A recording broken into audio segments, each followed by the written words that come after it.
মাছের শুক্তির রেসিপি নিয়ে।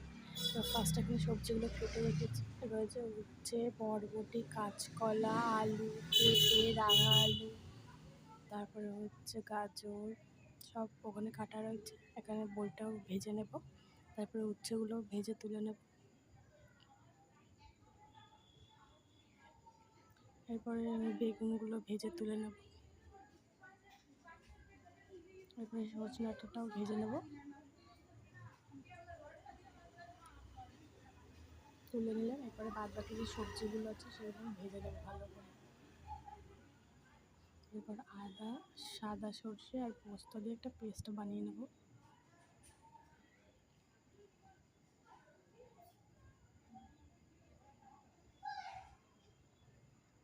সবজিগুলো ভাজা হয়ে গেছে, এরপরে তুলে নেব সবজিগুলো।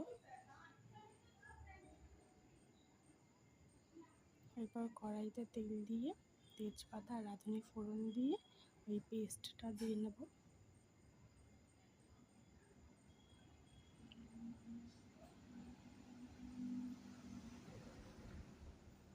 এরপর স্বাদ মতো নুন আর চিনি দিয়ে একটুখানি নাড়াচাড়া করে নেব।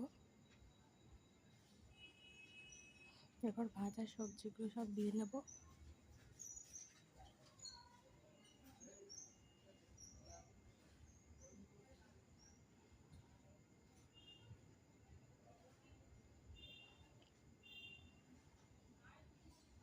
এরপর একটু দুধ দিয়ে নেব। দুধ দিয়ে নাড়াচাড়া করে নেওয়ার পরে তারপরে যে বড়িগুলো ভেজে রেখেছিলাম ওই বড়িগুলো উপর দিয়ে দেব। আর লাস্টে ঘি ছিটিয়ে